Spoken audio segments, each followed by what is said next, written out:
right, folks, grab a seat and pour your drink neat as Whiskers and Whiskeys presents Tales of the Trophies, the SEC's greatest rivalries. Feels good. That kind of just rolls off the tongue very naturally. Yes, it does. I can't believe I was telling Joe a second ago. I can't believe it's been a year since we started this. I know. Yeah, a lot has happened in that year. We've covered some ground. Yes, we definitely have. Joe, how's it going over there? Just fixing some technical difficulties here. I think was we're like, good. yeah, Joe's. I didn't know if you look nice though. You're kind of like you got the lean back going. You're looking good, my man. Well, EJ pushed me out of my old seat over there where I had set up. This is nicer. I can lean back. We need to figure out a setup though. We need to get this figured out.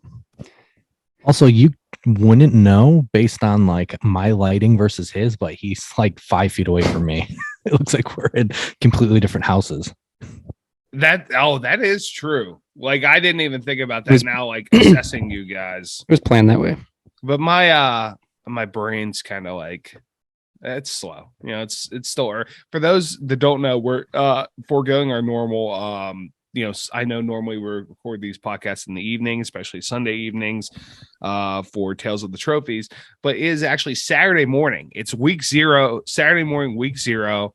And we're just so excited, I think, for this new college football season. It is 8 a.m.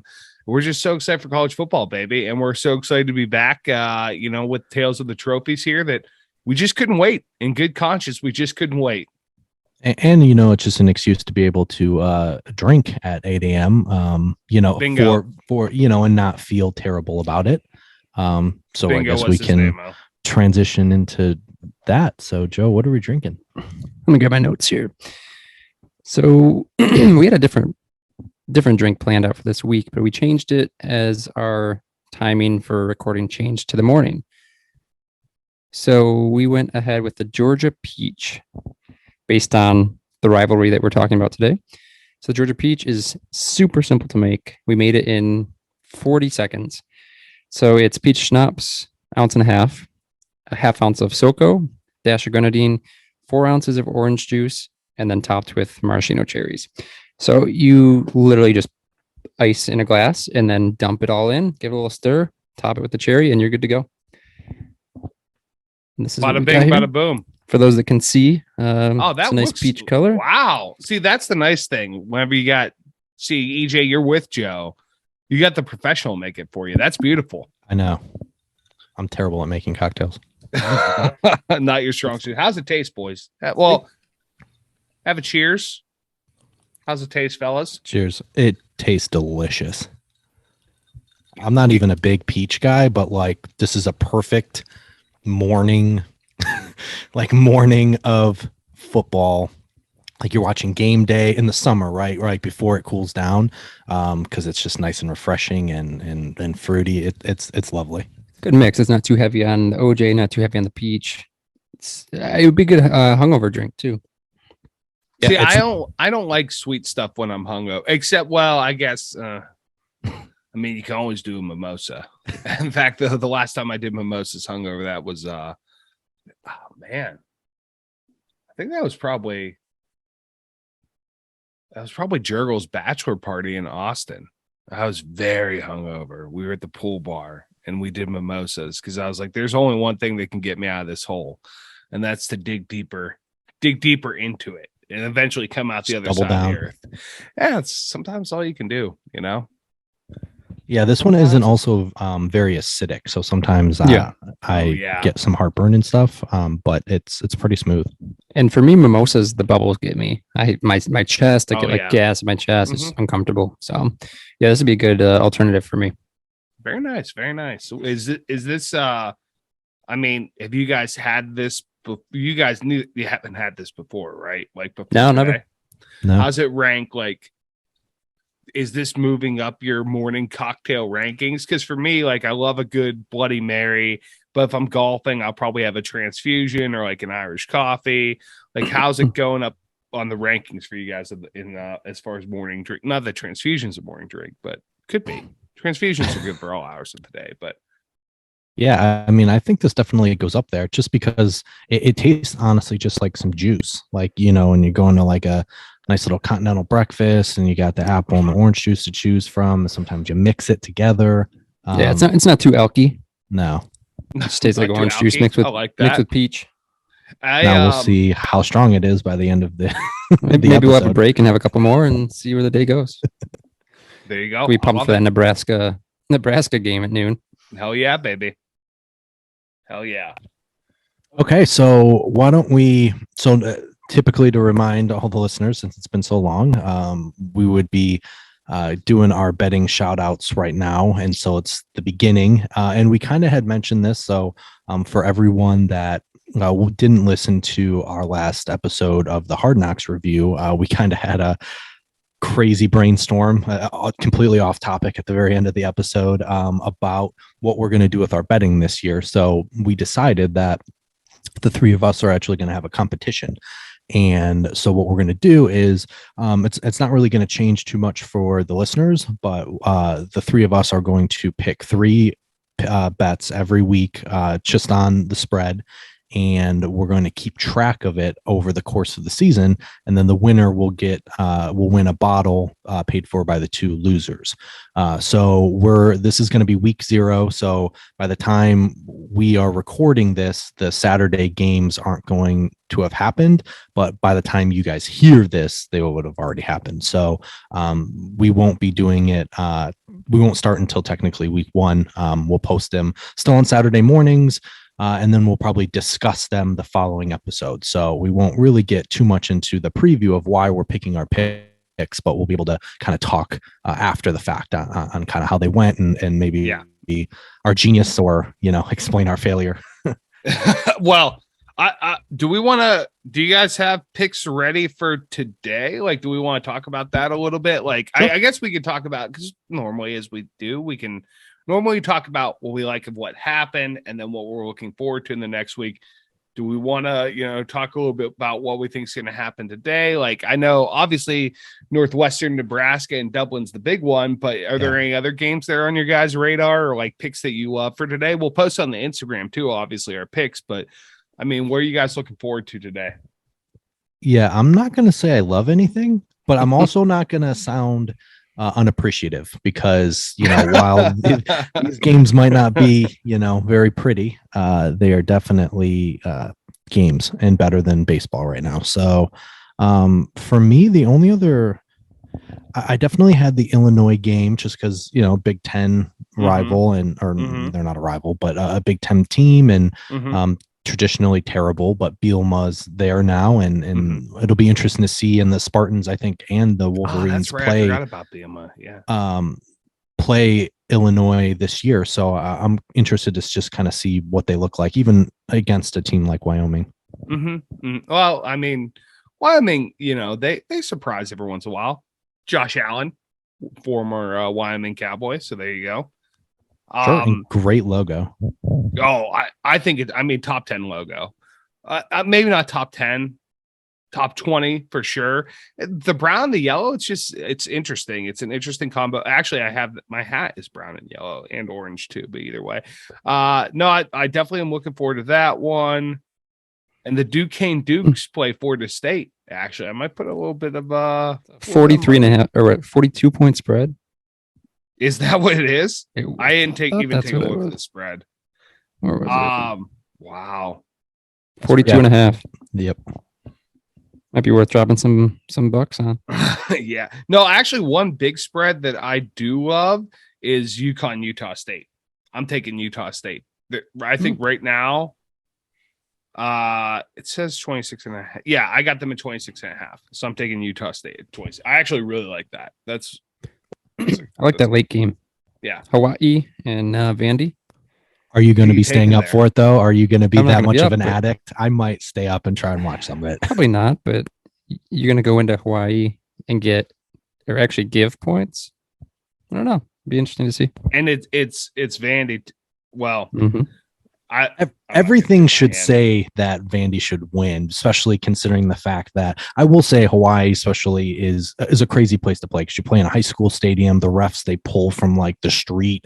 Like there's usually some sort of controversial, weird thing that happened. But like last year, the team completely like quit on the coach, and I think they had almost the entire team transfer, including the coach's son. Yeah, so coaching like staff transfer. It's a great sign.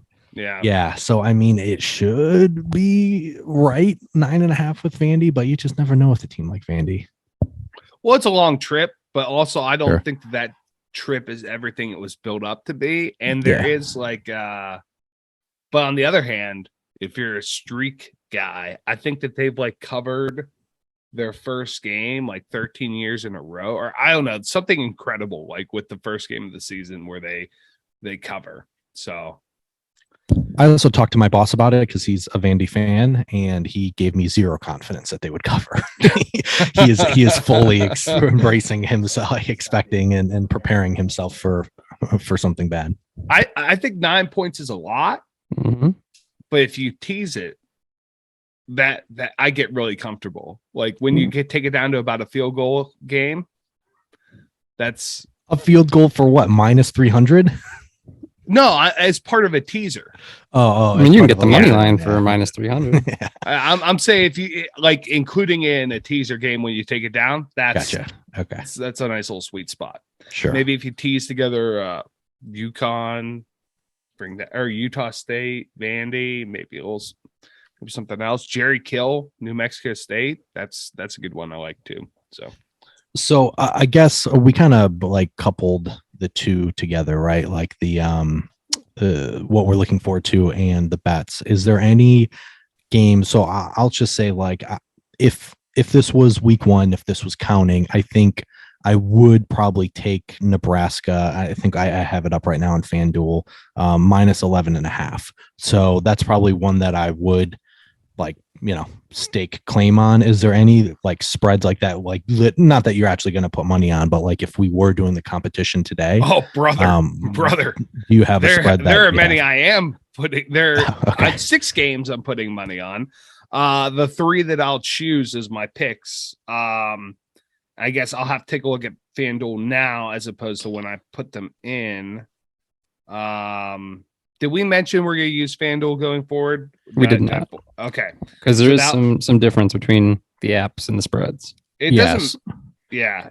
Because I got the Nebraska Northwestern game. I think it was 13 for Barstool and 11.5 for FanDuel. We should just standardize on whatever. If we just pick or go let's just do FanDuel. And then what I was telling Joe I think would be acceptable as well is if you you have your 3 games this week and there is something that you just want to lock in when you see it. I think you should be able to lock in early, but you just text the group and someone can verify yep, okay, got it at this, and then it'll just be locked in. And then if the starting quarterback shatters his leg in practice, like it doesn't matter. Like you got to stick to what you had. Yeah. But I think that should be acceptable too. Okay. I don't think we should have to wait till Saturday if you really like something early in the week. Okay. We can, I'm not sure how I feel about like changing it. And like, if something like that happens where the quarterback, shatters their leg or something like that, I'm not sure I like being stuck to that, but we can talk about that. That's the risk you take by locking it in when you get so it's a risk reward thing. Yeah, sure. That's the whole point of locking then there's some gamesmanship with that. Okay. Sure. All right. Like if you like a line and it's gonna it's early, but it's gonna change. Like I have one next week that I'm terrified. I probably should lock it in sooner rather than later that I love. But I'd rather lock it in now. But if something happens in practice, it is what it is at this point. Okay. So there is a risk reward to locking in early. Okay. So from the gamesmanship perspective, I understand that. Okay. So 3 games that I love today are Utah State -26.5, Nebraska -10.5, which now it's moved up to 11.5, and New Mexico State +8.5, which is now +7.5. So they've gotten another point. So I feel great about that. So and one thing I will say, and we talked about this as a group too. So we're obviously going to have our competition, but we want to get you listeners involved as well. So what we're going to do is we are going to include you guys in our competition. So if you want to compete with us, and you beat us by the end of the year. So at the end of the year, if you beat all three of us, then we will get you a special piece of swag. But the same rules apply. So you just have to DM us your picks from FanDuel, and we will verify it when we get it that the spread, and it's only spread. So just to make it easier, because like Mike had astutely put out, like, he can just put money line on Alabama every week and feel pretty good about winning a game. Yeah, I would feel real good about that. Yeah. So this is kind of a college pick'em type competition. So so just send us DM it, but you're going to have to do it every week because we're going to do it every week. If you wanted to be involved in this competition, well, if you skip, you get the L. And I mean, if they skip and still beat us, that's fair, I guess. Sure. Yeah, I guess that's fine. If you do skip a week for whatever reason, it'll just be 3 losses, and you can still compete. But yeah, so at the end of the year, we are going to have something special for you if you make it all the way through and beat us. So good luck, but suck it as well because big time suck it. Yeah. We don't want to lose. Yeah. No. Is it directed at anybody or anyone specific? No. No, it won't. We won't direct it to anyone, but please do. I encourage you guys to compete with us. It'll be a lot of fun. Okay, so why don't we get into the heart of the episode here? So today we are talking about the clean, old-fashioned hate game, and that is played between the Georgia Bulldogs and the Georgia Tech Yellow Jackets. So, guys, as we go through this, I definitely have seen some similarities and definitely some differences between the Big Ten's trophies and rivalry games and the SEC ones that I've researched thus far. Mm-hmm. But I think it's going to be a fun, exciting change. And particularly this game is not one that, I think most fans don't think about. But I'm curious to see what our feelings are once I kind of go through this. Mm-hmm. Mm-hmm. I know it as a historic rivalry, and even a couple of years ago, I think it was more closely contested than it has been. I think of what's his name? The UFC fighter. I think it was Forrest Griffin put a book out. I think it was his book. And he went to Georgia, and he tells a great story about how they used to go up to Georgia Tech to pick on the nerds, him and his wrestling buddies, or maybe he played football at Georgia. I'll have to go back and double check that was Forrest Griffin, and he either wrestled or played football, and they'd go to Georgia Tech to mess with the nerds, and they were driving around in their truck, and they so obviously it's a big rivalry for the people of Georgia, but they drive around the truck, they found this nerd, and they got on, they knocked his books down or something like that. But the kid got back up.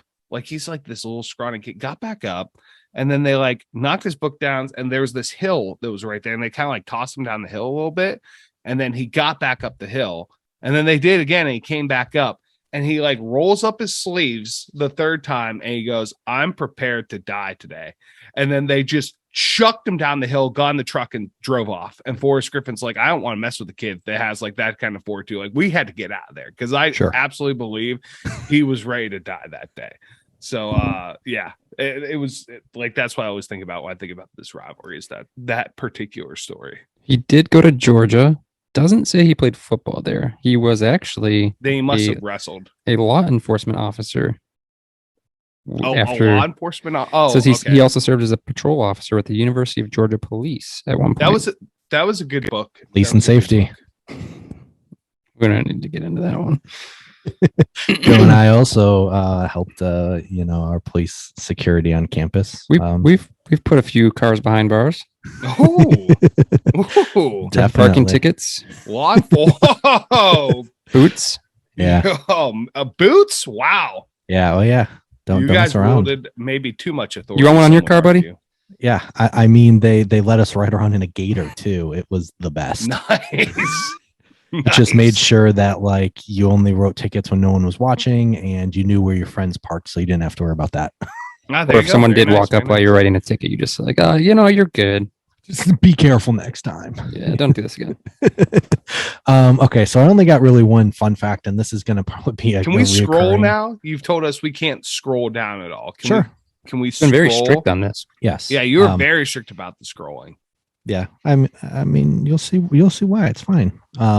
So this game will not be played this weekend. Honestly, unlike the Big Ten, which I kind of appreciate now that I think about it. Like, obviously, the last game of the year is typically rivalry week, right? So you have rivalries going on all across college football. But I kind of like the idea of them being sprinkled, some of them being sprinkled in throughout the year, little sprinkle. The Big Ten does it a lot more often than the SEC. So a lot of these games are going to be played the last weekend, whether it is that Saturday or the Friday or even some of the Thursdays around Thanksgiving.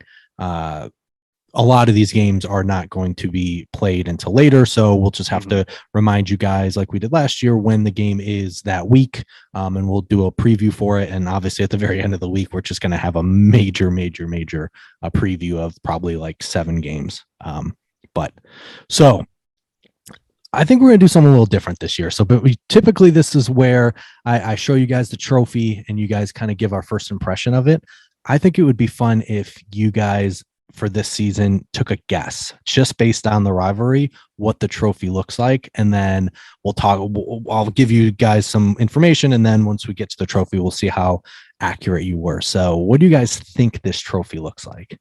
All right. Clean, old fashioned hate. Do you want to go first, Joe, or you want me to do it? I'm going a bulldog getting stung by a bumblebee. That's pretty good. That's a good guess. I feel bad for that poor little cute bulldog. I am gonna say it's 2 like old fashioned glasses with like old timey monocle and top hat squaring up to duel each other. Okay, I like that. Yeah, yeah, similar to our logo. You know, like something like that, where they're, you know, like almost looking like the Kool-Aid Man.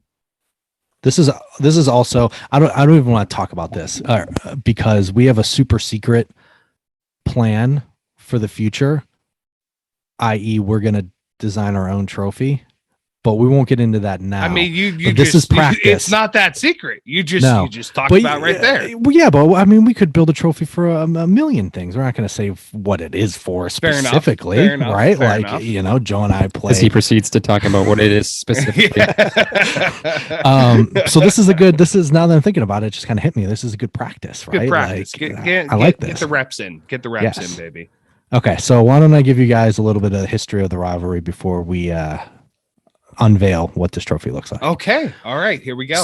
So the first matchup between these two schools was in 1893, and it was the Georgia School of Technology Blacksmiths. I love that.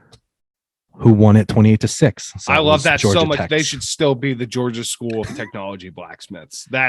Why don't we have technology GSTB, blacksmiths baby. now? Like that's such a badass title. A technology blacksmith. Holy cow. I love that. I kind of want to put that on like a business card. Technology. Like, what do you do instead of like import exports? You know, for Art Vandelay. I'm a technology blacksmith. I could probably work that somehow. I was going to say you work with technology more than I do. Yeah. Wow. Well, my LinkedIn says I'm an information mason, which works well with my company. So, and it rhymes. Huh? Yeah, I know. Yeah, it's nice, right? And okay, so the Georgia School of Technology won the first game, and then Georgia won 5 of the next 6 matchups. But then Georgia Tech won the next 5 after that. Okay, we'll kind of get into that. So the overall series lead is Georgia. Georgia has 69 wins. Nice. 41 losses and 5 ties. And this game has been played every year since 1925, besides 1 year. And that was unfortunately COVID because the Mhm, SEC mhm. stuck to just a in conference Hmm. schedule that year. So they played every year since 1925, and then they played pretty regularly between 1893 and 1917, but obviously they paused because of the world wars happening at the time. So these guys, there's a long history, and these teams play each other very, very often. And then, not to anyone's surprise here, Georgia has won 17 out of the last 23 meetings. So Makes sense. so you know what? I thought we'd just take a little pivot here. So we've had some Pivot. we've had some nice Pivot. little Pivot. some segments in the past, and we're gonna do some new ones. We're gonna introduce some new ones. So Let's go, baby. I thought because this was an in-state rivalry, I think when we do get in-state rivalries, I think we should do some state history trivia. Oh, all right. I like that. Are we supposed to be scrolling or no? So you can. Now you can. I didn't want you guys to see these questions beforehand. So you guys can scroll down. So it's 5 questions, and we'll see how both of you guys do. We'll do it a competition. So this one's kind of a softball here, but guys, what is the Georgia's state nickname? Peach State. Peach State? It is correct. Nailed it. Awesome, guys. You're doing wonderful. So the next question is, what is the state bird? So is it A, a cardinal, B, it's C, a meadowlark, C, a brown thrasher, or D, a mockingbird? C, brown thrasher. Okay. Final Joe? answer. I'll go B, meadowlark. It is C, a brown thrasher. So now, guys, I was gonna say, so that one was a little, you could Was the kind of Thrashers. guess that it was the Thrashers. Well, okay, number 3 here. Georgia was the blank number Sick state to uniforms for the join the union. So what number state was it? Was it A, 13th state, B, the 4th state, C, the 6th state, or D, the 3rd state? Joe, you can go first. I'll go 6. I was thinking 6. I'm gonna say A13. A13. You both are incorrect. Ooh, it was the 4th state, B, to join. Earlier than I thought it would be. Yeah, I know. What, Those Delaware, first 13 Pennsylvania, something else, and then Georgia. Wow. I guess Virginia, Delaware, maybe. Pennsylvania, Virginia, maybe. I think a lot of those kind of were very, very close to each other, but it's like technically who got your papers in faster, or however you got it. Maybe you had a faster horse or pigeon back in the day. Stronger Wi-Fi. Yeah, stronger Wi-Fi. Okay. Okay, so Mike is up 1 right now. So according to the 2020 census, Atlanta is the largest city in the state by population. What is the second largest city by population? So is it A, Columbus, B, Savannah, C, Augusta, or D, Macon? I want to say, because my sister's in Savannah right now, so I want to say Savannah, but Macon's. Yeah, I'm going to lock in Macon. I'm going to take Savannah. Okay. You both are incorrect again. Whoa! Augusta? A, Columbus. So I've never even heard of that. Columbus. I know. That's why I did this question, because I would have guessed the same way you guys did. Yeah, But wow, Columbus okay. is actually the second largest by population. All right. Where is that? I believe it is closer to like southwestern Atlanta, if I remember. So closer to like Macon, I want to say, and then Augusta is like northeast. So it's Dublin's closer. nice. It's like so. So it's closer to some other like metropolitan areas outside of the state. Then, I think so. Yeah, if I remember correctly, it's been a while since I looked at this. All right. Last question here. So this is make or break for Joe to catch Mike. So Atlanta is the current capital, but it's actually the 5th capital in state history. What city was the first capital of Georgia? So was it A, Milledgeville, B, Savannah, C, Louisville, or D, Augusta? I'm going Savannah. B. I like Savannah too, but I don't want to take. I don't want to take it because You take it, you win. Yeah, but I don't want to win. I do think it's Savannah though. Then just go with Savannah. Yeah. It's all right. All right, Savannah. It is Savannah.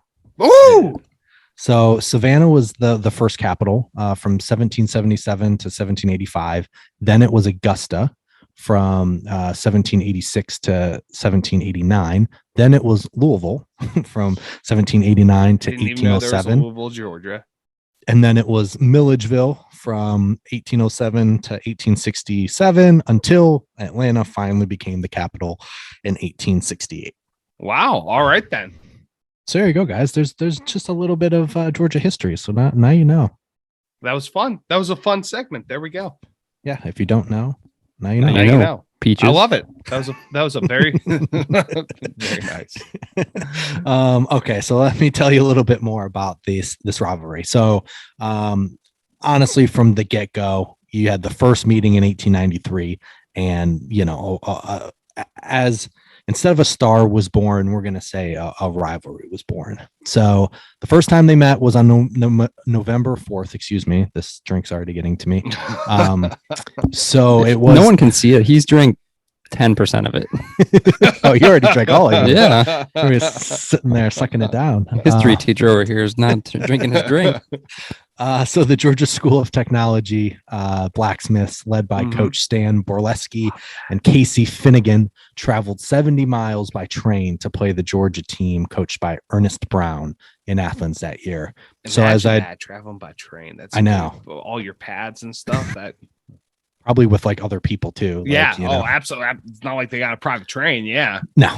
Just wear your pads on the train. Yeah. So that was always a pain in the ass having to wear your pads on the bus. Oh yeah. my God. So the blacksmiths, as I had mentioned, won handily 28-6, and that was because of 4 scores by Leonard Wood, who was a 33-year-old United States Army physician and future Medal of Honor recipient at the time. I love how we got these guys. Like, there's so many historical people. They're like, they're doctors. They're, decorated in the Army, like in these old school games. I love that. Yeah. I love that. So he ended up, Leonard Wood ended up becoming Major General Leonard Wood, and he led the forces in the Spanish-American War, and he also served as the Chief of Staff for the U.S. Army. No. Oh, wow. Pretty cool.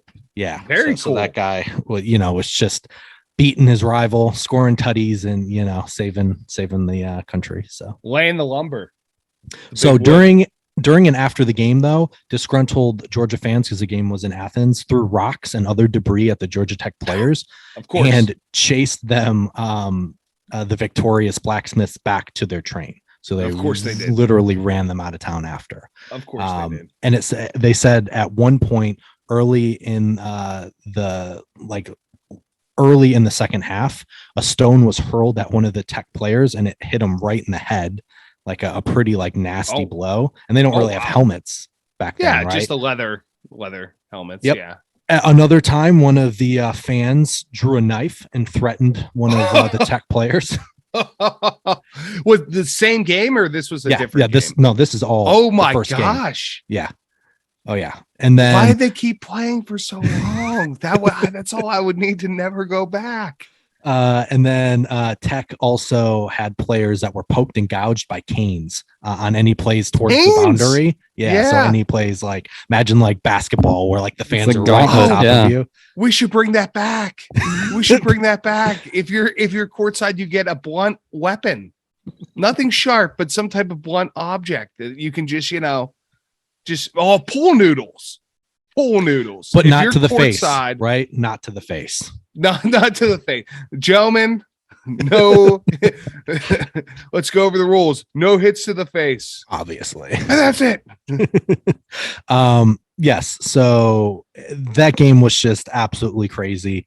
And so the next day in the Atlanta Journal, the Athens journalists accused Tech of using, in quotations, a heterogeneous collection of Atlanta residents, a United States Army surgeon, a medical student, a lawyer, and an insurance agent among them, with here and there a student of Georgia's School of Technology thrown in to give the mixture a technological flavor.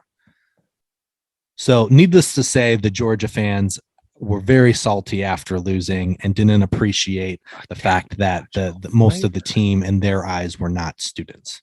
But they were, or were they not? I mean, probably not in the traditional sense. You know what I mean? Probably Oh. older students. Right. All right. Fair enough. Fair enough. Okay. All right. So they had some reason to be salty.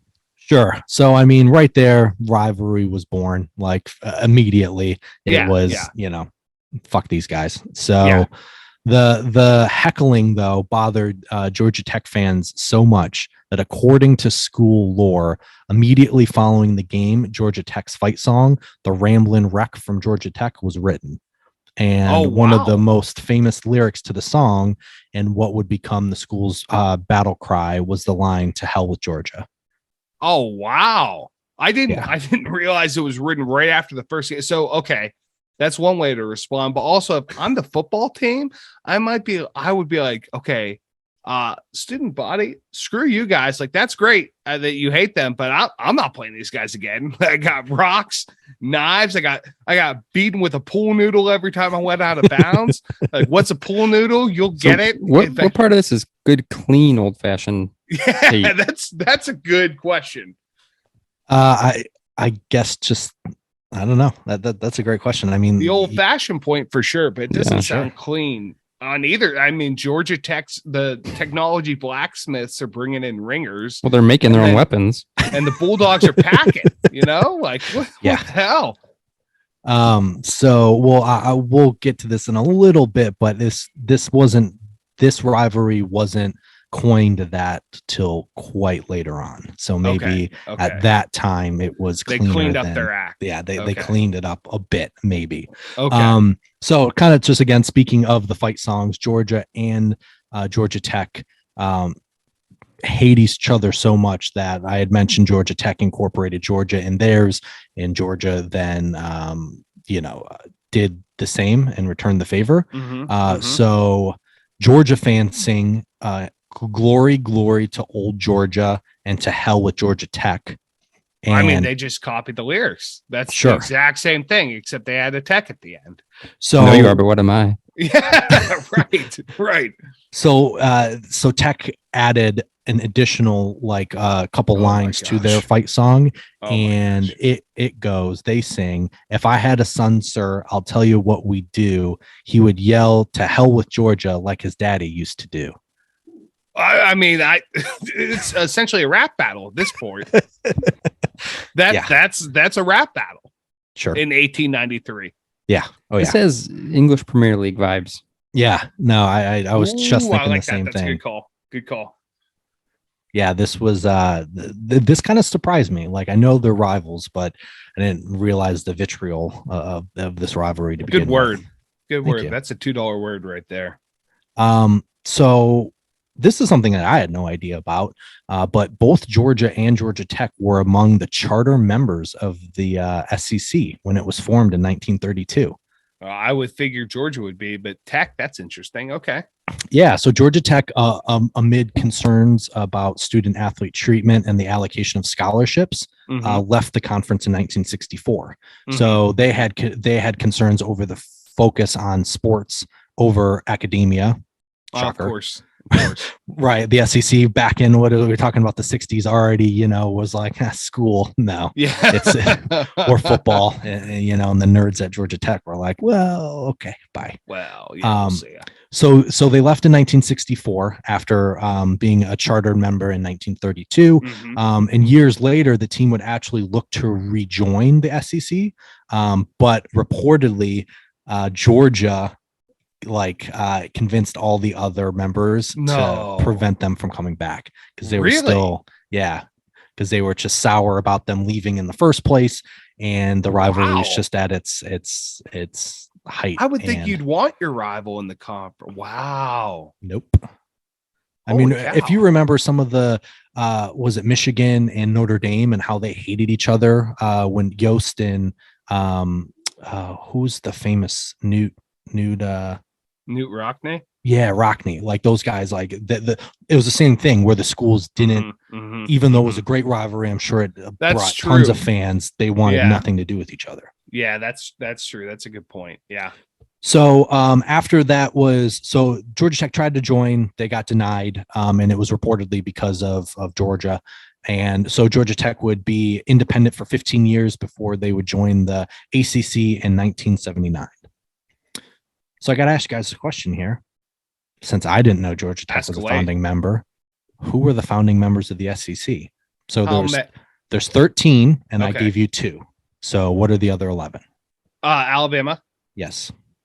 Louisiana State. Yes. Got Florida. 9 left. Yes. Ole Miss. Ole Miss, yes. Mississippi State. Yes. Tennessee. Yes. I'm gonna save that one. We'll holster that one. Well, I don't know. What do you think, Joe? I think there's a smaller school. There's going to be a smaller school. Vandy. Yes. And that's why they're still in the conference. They can never be dropped. Yep. 3 more, guys. 3 more. You think Kentucky, Joe? Sorry, 4 more. Yeah, probably. Okay, Kentucky. Yes. Nice. So 3 more. 3 more. One of which is still a member, 2 are not. Right. This is where it's gonna get tough. What about Auburn? Auburn. Oh yeah, All Auburn. right. There you go. Good So call. now these 2 are the toughest ones because they're no longer members. Yes. Okay. Joe, you think Florida State? Yeah, I was thinking something like Florida or Florida State. What year was this? Or even like North Carolina. 1932. 1932. You think maybe something like a smaller school like Tulane or like Louisiana or something? I'd almost at first I did think that, but maybe I was thinking maybe one of the bigger schools that have left, like North Carolina or a Florida. What you want to go with first? You want to go with North Carolina or you want to go with Florida State first? Let's go Florida State. Let's go Florida State. Wrong. Okay. North Carolina then, Joe? Sure. Wrong. South Carolina? Go with your gut. You guys already said Tulane? Tulane. Nice. I know. Nice. Tulane. Okay. And then the last one is the University of the South, which then became Sewanee. Sewanee. Sewanee. I've never heard of that school. Oh, interesting. But those were it. Yeah. So Tulane was really the one I was surprised is that still a school? Oh yeah. I think Sewanee is, but it was the University of the South when they were. Oh, okay. Look at me. I believe so. I know. Well, Tulane. I mean, Tulane is still. I mean, they're very much. Well, that rivalry with LSU still exists and everything. So yeah, it even has a trophy, but they don't play each other enough, so it's not going to be covered. Oh, I know what that is. Oh, are we not going to talk about this season? No, there were other ones. Is it the Tiger Rag? Yes. Yes. Okay. There we go. Nice. Yes. Look at me. Look at you now. Now your brain's firing away. All cylinders, baby. All cylinders. Okay, so believe it or not, this series was actually dead even when Georgia Tech left the SEC in 1964, and that was largely due to the Hall of Fame coach Bobby Dodd, which is the namesake of their stadium. Mm-hmm. But the hiring of Vince Dooley started the dominance for Georgia, and that was continued really through Mark Reich. Like he played a really big role in kind of securing that dominance in more modern era. But it was dead even from 1893 through 1964, which was kind of surprising to me. Yeah, and then the Dogs turned it on. Okay. Yes. Okay. I got a fun fact. Sewanee, however you want to say it. Yeah. University of the South. I just looked it up real quick. Yes. 165 years old. Jeez. They have 1,600, well, let's call it 1,700 undergrads and 73 postgrads. Wow. Oh. Where's it at? Georgia? It is in, it's a private school, Tennessee. Oh, okay. Oh. There you go. Got some history, but it's a tiny school. Yeah. It's owned by 28 of the Southern Diocese of the Episcopal Church. Interesting. All right. And then just to kind of finish this off a little bit here, in 1977, author Bill Cromartie came up with one of the best rivalry names ever. And this intense rivalry would go on from 1977 till today to be known as the clean old-fashioned hate. Wow, so it took a while to have a name to it. Okay. Yes, so it was a book. I feel like there probably would be some really good nuggets in there, but I couldn't find like a free version of it. And it was so old, you'd have to buy it. But yeah, someone wrote. That's what I've noticed with a couple of these rivalries is they're not necessarily documented well in like modern writing, like internet age, but there's been books. Okay. Leather-bound books written. Many leather-bound books on these rivalries.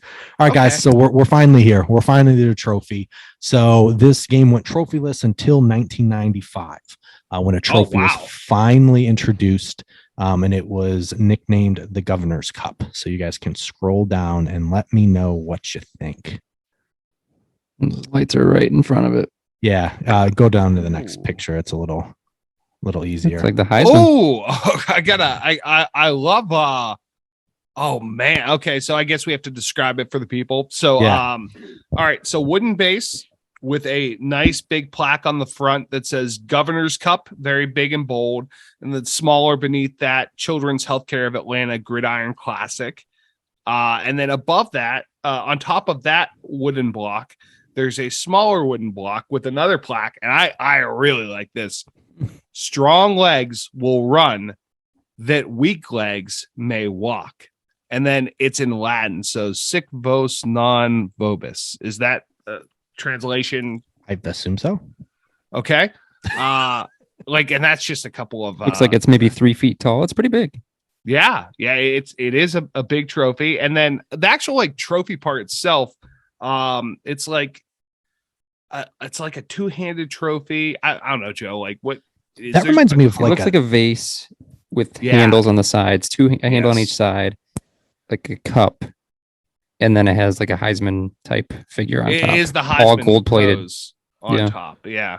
So that cup reminds me of like a tennis or like a golf trophy, like one of those old major. Yeah. I think it looks like there's like a golf or tennis trophy. I think that's very similar to that. Yeah, one of the opens. Yeah, is Wimbledon that? One of them's like a plate. Wimbledon does have a plate, but not for the men's. I think it's Wimbledon. Kind of similar to I mean, not really, but like the same type of. It's like a vase with two handles and it's gold. So I would say this is your standard trophy look. It's pretty big, but nothing crazy. Traditional. So as far as like the history of this trophy and how it came about, it can literally be summed up by that first picture and the glass description, because there was like no explanation online. So I'm just going to read directly from here the best I can, because the picture is very glary. But it's called the Governor's Cup. I assume that's because the Governors had something to say about it, but no clue. But it says it's presented annually to the winner of the Georgia Tech football game by Children's Healthcare of Atlanta.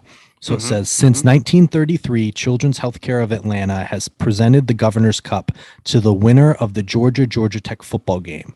For 60 years, the cup went to the winner of the annual Thanksgiving Day Georgia Tech freshman JV football classic. And then in 1995, the NCAA sanctioned the presentation of the Governor's Cup to the winner of the varsity game and authorized Children's Healthcare to celebrate the seniors playing their last regular season game. So the from seniors, 35 to 60 to 95, the JV and freshman guys got this trophy. Yes. And the varsity squad got nothing. They got harassed and physically abused by fans. That happened to both sides, but that's crazy. Like, well, that's insane. That like, if I'm on the varsity, I'm like, what the hell? Why the JV guys get this trophy? Holy cow! Idea. Is that how hazing started? Exactly. So it did say, so the Children's Healthcare celebrates the seniors. So the seniors on both teams receive commemorative watches, and then the seniors on the winning team receive a personalized engraved replica of the Governor's Cup. Really? Wow. I like that touch. That is awesome. Yes, very, very cool. Yeah, I thought that was pretty cool. It's hard to kind of read there, but And the healthcare company covers that.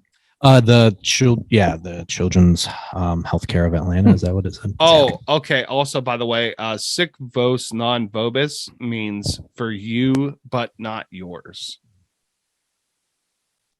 Okay. So the Latin underneath there, strong legs will run, that weak legs may walk. Yeah. For you, but not yours. So maybe it's like, yeah, this trophy is presented to you, but you don't own Not this forever. trophy. Yeah. I mean, given the history of stolen trophies, they're just They that out want there. It's Like, just straight put up some Latin on like, there. we can't. We know what's gone. The Big Ten. We can't. You know. Listen, freshman here, you don't get to keep this guy. Yeah. No. Do we know who these people are in the picture, or is it just random? No clue. This was just obviously the first picture, like you said, is really hard to actually see because it's in a case. So I snagged this picture just so you could see it better. I'm not sure. Cool. I mean, important enough to hold the trophy. So the last thing here, it's a big trophy. Yeah, it's a. I mean, I we didn't could've even scroll down yet. We to- could have touched the Heisman when we went to the game. I wouldn't say we're important. So before we finish here, I just have some antics to talk about. So a little bit more rivalry based piece here. So the UGA students traditionally ring the school's chapel bell until midnight following any home win, which sounds really annoying and terrible if you live anywhere near that. However, when UGA beats Tech, the bell rings all night long. Oh my God. Yeah. Have you guys heard of the bell ringing before? Mike, are you familiar? No. Huh. Yeah, I just thought maybe we would have heard about this before. No. Every game. Oh, you know what? Now I even think about this. Do you still talk to Chris Fulford? He was a Georgia grad, wasn't he? I don't talk to him, but we're friends on social media. Yeah, shoot, he might a have big been Georgia able guy. to. Yeah, might have been able to shine a little bit of light. A guy that Joe used to work with. Yeah, I'm sure we know someone else who went to Georgia too, somewhere. Yeah. I'll hit up Kelly Stafford. Okay, good. Yeah, Matt Stafford. Just let us know. Let us know how it was when you beat Georgia Tech. So Or Megatron too. Oh, that's true. There you go. So Georgia has their chapel bell, and Georgia Tech's they have a similar tradition, but it's with their whistle. So they have their Train Ramblin' whistle, Wreck right? Yeah. Yeah. Weenie whistle. It's a weenie whistle. So apparently the chapel bell and the Ramblin' Wreck whistle have been rumored to be stolen numerous times by the rivals of the other school before and even during, like after, or even during the sporting events. Like it's not even just football. Of course. It's just any sporting event between the two schools. And the Bulldog statue at one point in front of Georgia's Memorial Hall was stolen by some Tech students, and the culprits put the Georgia and the Georgia Tech police on a scavenger hunt to find the missing statue. That's pretty big good. respect for that. Yeah. But also just put some Latin, in front of it. Just put this Latin phrase on all of your valuables, and no one will steal it. Kids will be like, okay, well, I was gonna steal it, but this is for me, but it's not mine. So, all right. Let me translate this real quick and then make my determination if I want to steal it or not. Let me Google Translate. Fuck, guys, gotta find something else to steal. And I feel like this is fairly common between a lot of rival schools, but worth mentioning that many fans refuse to partake in the clothing, food, or any kind of materials from the other school's colors. So, for instance, Georgia fans refusing to eat mustard the week of that game, or Georgia Tech fans refusing to use red pens. Because naturally the examples would be Georgia Tech doing work and Georgia fans eating. Wouldn't maybe ketchup's too good to pass up? Yeah, that Yeah, too. you can't. Well, Nah, they eat hunts down the south, so that's. I don't know why you subject yourself to that on a regular basis, but So They even probably have Hunts Field though. So even It was a Heinz Field. I see what you did there. EJ's still processing over there. It's still Heinz Field to me, baby. What's the new name? What's it called? Acrisure Stadium. Acrisure. What is it like insurance or something? They From Michigan. actually Is it? they do insurance for like crypto companies. I was going to It's say, I interesting. just Googled them. It was like a major, the reason, because they are also hosting like a Coachella event. Like they're sponsoring it. So they're really, really spending a lot of money to blast their name out there. And it's because I think it was like a venture capitalist company just bought them out. And yeah, so they're really trying to get that, get their name out there. Well, it's like crypto.com arena, like Right. taking over. So even more, so there's a few other stories and antics that are pretty funny. So the rivalry has been so heated over the years that the two teams can't even agree on the amount of games that they've played against each other. So there were 2 games played, both won by Georgia Tech during World War II, that Georgia claimed didn't count because of many of their players serving in the military at the time. I love that. That doesn't count. But if they won, they would have. It would have counted. Oh yeah, never was thought. Our best guys are overseas fighting for our freedom, and we still whip that ass. Yeah, yeah. So even in this case, it has some funny decorating ideas here. So in an interview, former Georgia defensive tackle Jeff Owens said, in quotes, "People don't know this, but Georgia Tech has a replica of a bulldog in their urinals." That's so awesome. They make in the like visitor locker room, they make the Georgia players pee. Not necessarily on campus. Oh, that's awesome. Yeah, I believe this was I assume the visitor locker room, and I imagine it probably is for the home locker room as well. Oh, that's awesome. That's a nice little dig right there. That's really innovative. I like that. That's very nice. And then the George O'Leary, former head coach at Georgia Tech, figuratively saw red every time he literally saw red. So according to one of his old quarterbacks, AJ Suggs, the color red in any form was permanently banned from campus. And he said, in quotes, "When I played for George O'Leary, he would not let us wear red any time of the year. If you had the color red on, he would call one of the equipment guys, bring you out a white or a gold shirt, make you take your red shirt off, and he would take it from you, and you would never get it back." Wow, that's hardcore. Yeah, Georgie wasn't messing around there. No, he was not. And then naturally here you have the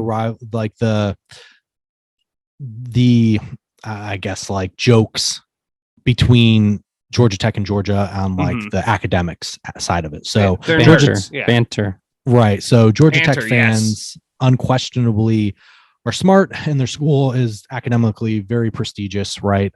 So they tease Georgia fans all the time by referring, and this is a little over my head, but they refer to Georgia as the University Sick of Georgia.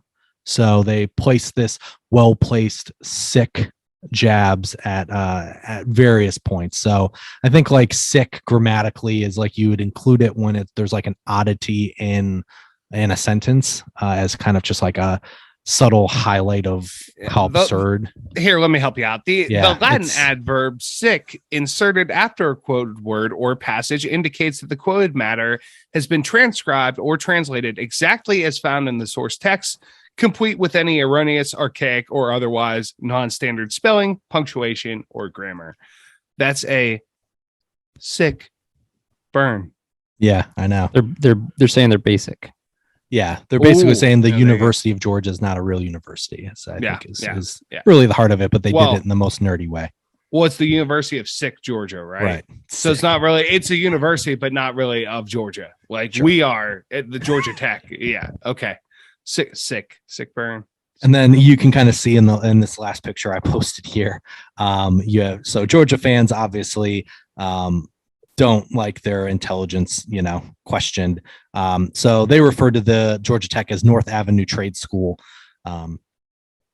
And as you can see here, they have in this picture at a game, you have a sign pointing down at Georgia Tech fans that says nerds. And then the Georgia Tech fans wrote a sign. No, I think we're looking at a dugout. Oh, you're right. You're right. That is a dugout. That's a baseball. That's dugout. a baseball. Yeah.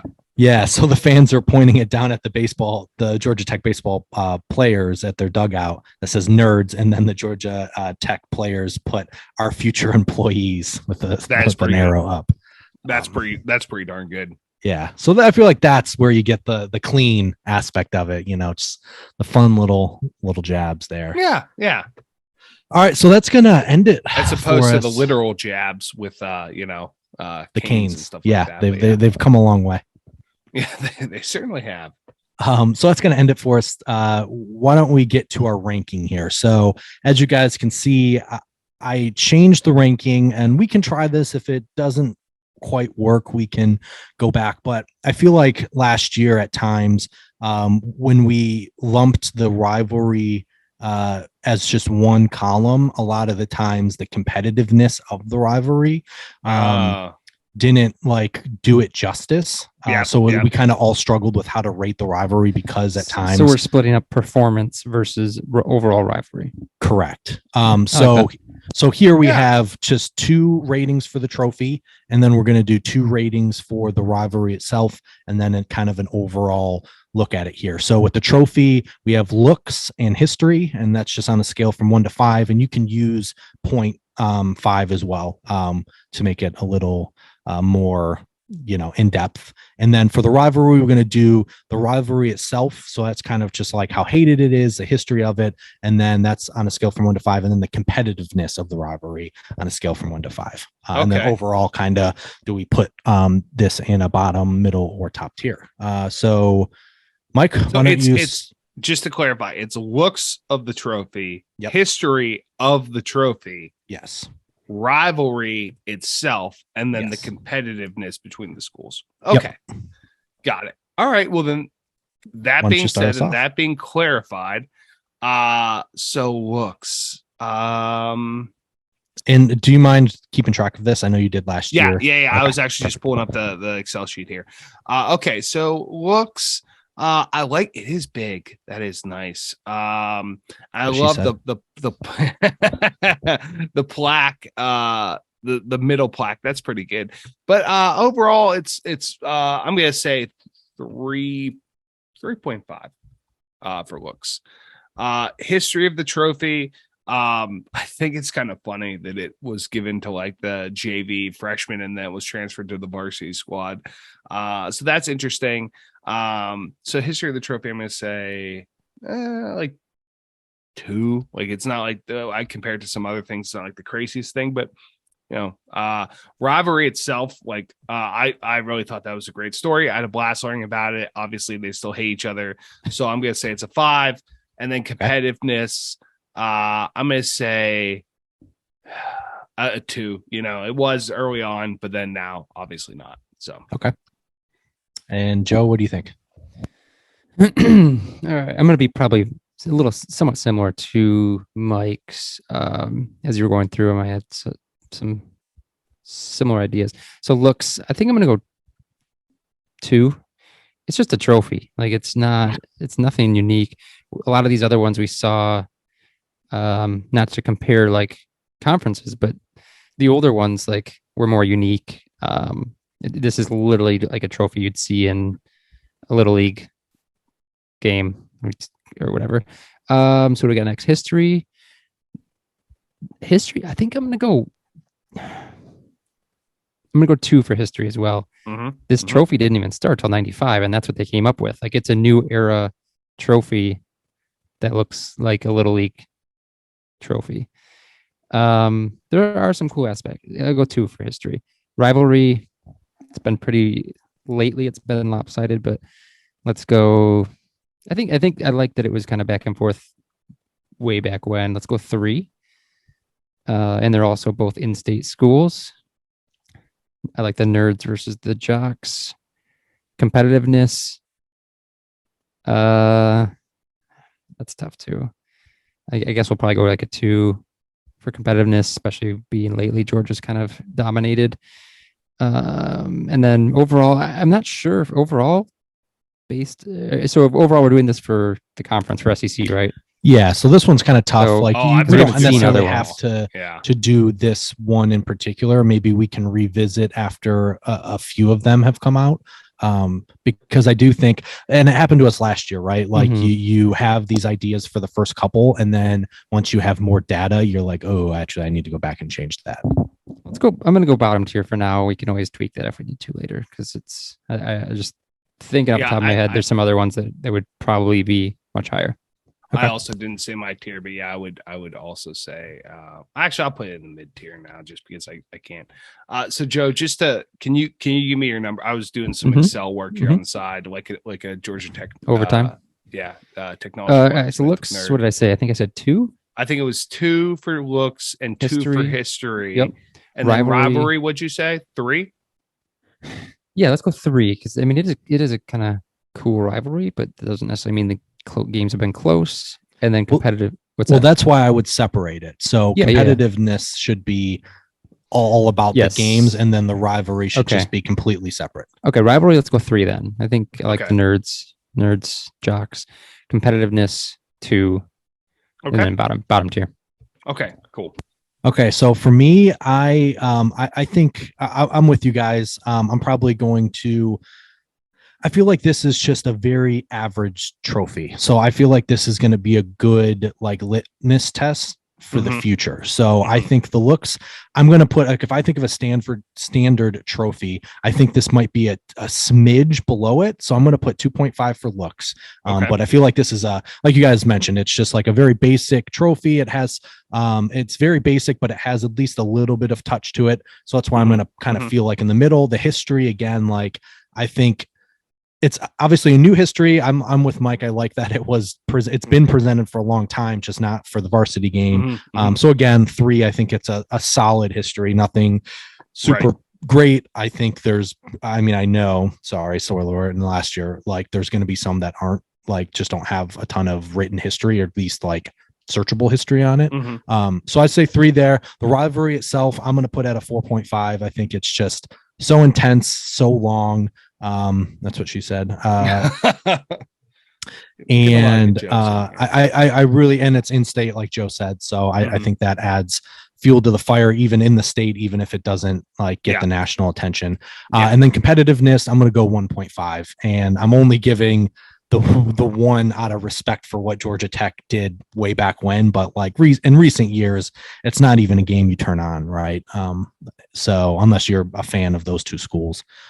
So I'm going to put it solidly in the middle. I think this is a good like gauge moving forward for us. Like I think this is actually kind of a perfect way to start, because we should get a good feel for the other trophies based on this overall history and look. Yeah, I kind of feel like they're stuck in like no man's land. Like it's from the 90s.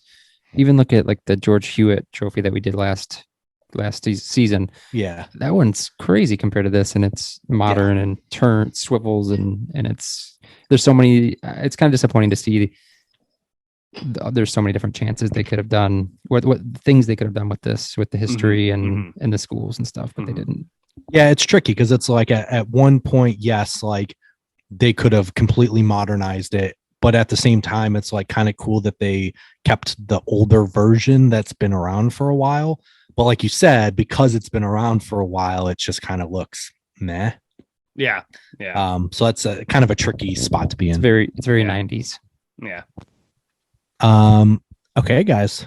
So just a reminder, again, this game will not be played this weekend, this weekend when you guys hear this, for week 1. It will be played on the last game of the year on Saturday, November 26th. So we will preview it at the end of our season. So that's going to do it for us this week. Please follow us on Instagram at whiskers.whiskies, and please subscribe to our YouTube channel. Don't forget to check out our Saturday morning bets. And if you're brave enough to take us on, send us your bets for the weekend. Bring it. So join us next week when we talk about the battle for the beer barrel. Ooh. For Mike and Joe, I'm EJ. Always remember, too much of anything is bad, but too much good whiskey is barely enough. Cheers, boys.